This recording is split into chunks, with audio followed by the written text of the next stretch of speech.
लूह महफूज एक ऐसा अजीम और पुरस्कार मौजू है जिसका तज़किरा कुरान मजीद और अहादीस मुबारका में आया है और जिसे समझने के लिए इंसान को अपनी अक़ल और फ़हम की महदूदियत का एहसास करना पड़ता है।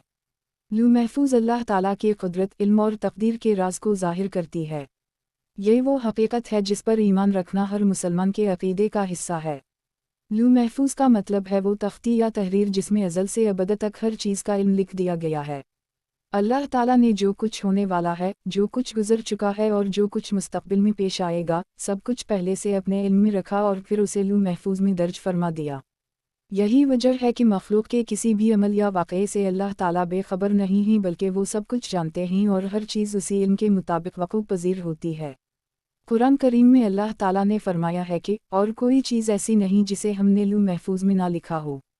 ये ऐलान इंसान के लिए एक ज़बरदस्त यकीन पैदा करता है कि कायनात का हर निज़ाम, हर हरकत, हर लम्हा और हर नफ्स अल्लाह के इल्म और फ़ैसले के मुताबिक है। दुनिया में जो भी हादिसा पेश आता है, जो भी खुशी या गम इंसान को पहुंचता है, जो भी तब्दीलियां आती हैं, वो सब पहले ही अल्लाह ताला के इल्म में हैं। लूह महफूज को तक़दीर का मरकज़ भी कहा जाता है क्योंकि उसी में इंसान की ज़िंदगी के तमाम हालात, रिज़्क़, आमाल और अंजाम का ज़िक्र दर्ज है। उलमाए किराम ने बयान किया है कि लूह महफूज का ताल्लुक़ मखलूक के इस महदूद दायरे से है जिसे अल्लाह ने इंसानों और फरिश्तों के सामने ज़ाहिर किया, जबकि अल्लाह का इल्म इससे भी बहुत वसी है। यानी लूह महफूज अल्लाह के इल्म की एक झलक है, लेकिन इसके पीछे अल्लाह ताला का लामहदूद और कामिल इल्म है जिसकी गहराई तक कोई मखलूक रसाई हासिल नहीं कर सकती। इस बात को समझने के लिए एक मिसाल दी जाती है कि जैसे किसी किताब में पूरा मज़मून पहले से मौजूद होता है और क़ारी जब उसे पढ़ता है तो उसे मालूम होता है कि क्या लिखा है, उसी तरह लूह महफूज में सब कुछ पहले से मौजूद है और जब वक्त आता है तो वो चीज़ ज़ाहिर हो जाती है। इंसान जब लूह महफूज पर गौर करता है तो उसे अपनी बेबसी और अल्लाह की अज़मत का एहसास होता है।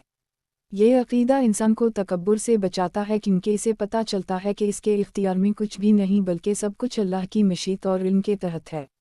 जब इंसान को कोई तकलीफ़ पहुंचती है तो वो ये सोचकर सब्र करता है कि ये सब पहले से लिखा हुआ था और अल्लाह की मर्ज़ी के बग़ैर कुछ भी नहीं हो सकता।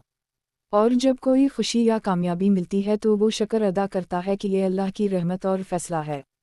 हदीस मुबारका में आता है कि रसूल अल्लाह सल्लल्लाहु अलैहि वसल्लम ने फरमाया कि अल्लाह ताला ने सबसे पहले कलम को पैदा किया और उसे हुक्म दिया कि वो लिखे। कलम ने पूछा क्या लिखूं? अल्लाह ताला ने फरमाया कि जो कुछ क़यामत तक होने वाला है वो सब लिख दो। चुनूंचे कलम ने सब कुछ लिख दिया। ये वही तहरीर है जो लूह महफूज में महफूज कर दी गई। इससे पता चलता है कि लूह महफूज की तहरीर अल्लाह के हुक्म और इल्म से है और इसमें किसी की मर्ज़ी या राय शामिल नहीं।